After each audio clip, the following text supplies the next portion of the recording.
What is it? They found her.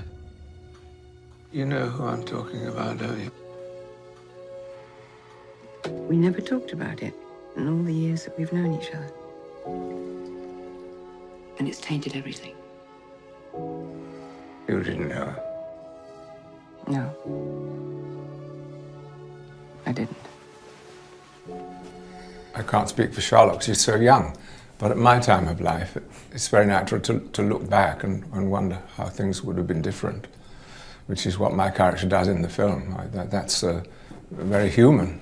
You know, there's that Edith Piaf, no regrets. Well, I think, you know, to have a life without regrets is quite unusual, I would think.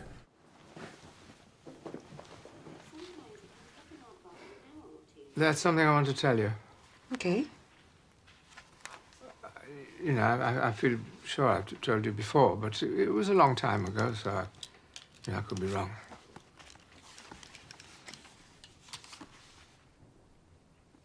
Okay, go on. Yeah. I was her next of kin. What do you mean?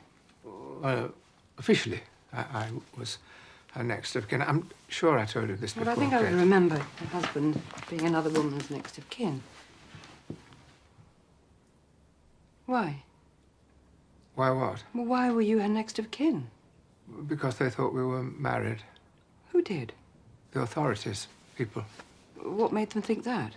We told them we were. Relationships are never utterly uncomplicated. Other thoughts creep in. I mean, like healthy male, happily married, does notice other women.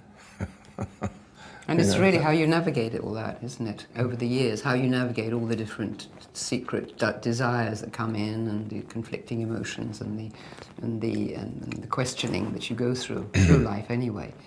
When you're with a partner, to be able to navigate that and actually come in and out of it is it's like a real choreography. I just think it's so hard to truly know somebody. Like, you can be in a relationship for a long, long time, and you obviously never really know what they're thinking. And you don't really want to know what they're thinking. I don't want to read my partner's diary if he had one. I don't want to read what he's thinking.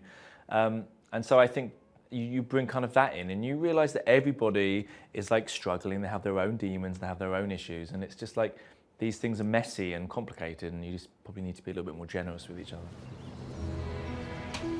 I'd like to be able to tell you everything I'm thinking, but I can't. They ask me how I knew my true love was true. Most of us, when we think of older people, we think of our grandparents, but our grandparents act towards us as grandparents, not as real people. So like when I was writing, I didn't feel like I had to like, what would I be like when I'm 70? I would just write as what would I be like now if I was that age. And I think you just you know, just because you're older, it doesn't mean you don't have the same fears and doubts and regrets and worries that you do when you're 50 or 40 or 30 even. It's rare to have two starring roles, that the film is about these two people, and it's not about being old, it's just about being people in a relationship. Yeah. That it could be, you know, we could be any age, or we could be sex, it could be a homosexual relationship. It's a relationship. Yeah, because Andrew's only 40. And it's a mystery to me how he can write, you know, Well, Mozart wrote for a at man 5, that didn't he? old. Pardon? I said Mozart wrote at 5, so that things come through you at any age. Oh, yeah. No, I was thrilled to get to read it on my iPhone. Yeah. You read the script on your iPhone? Yeah. He is a modern man. I was away from home. You see? So I turned it on its side, and I couldn't put it down. I was in the village, and I don't know what happened, but that racist from the community centre. Sandra Wilkins. Yeah, her. She came up to me, right up to my face, and she kept asking me if I was all right. And when I said I was, she wouldn't believe me. I wasn't doing anything.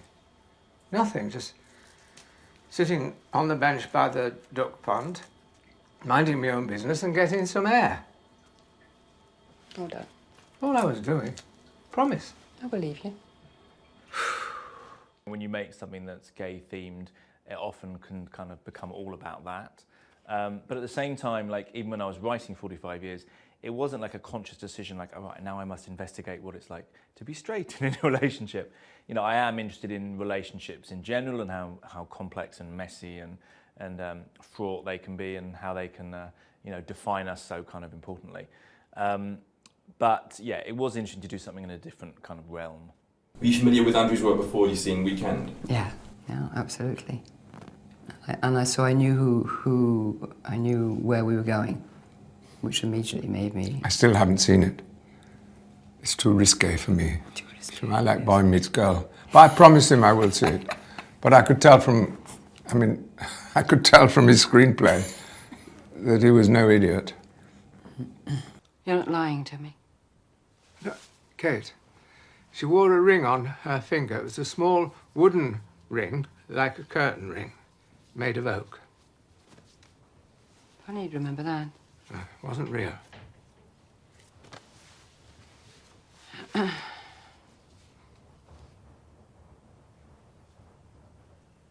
Okay, you could have just told me, Jeff. I thought I had. If I hadn't, well,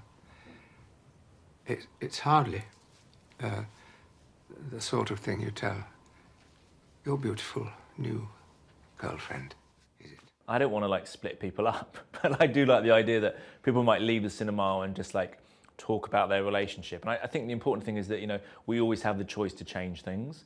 And, you know, I think it's important that we all constantly like think about our lives, however hard that can be, and work out, are we doing the right thing? Are we with the right person? Is this what my life should be?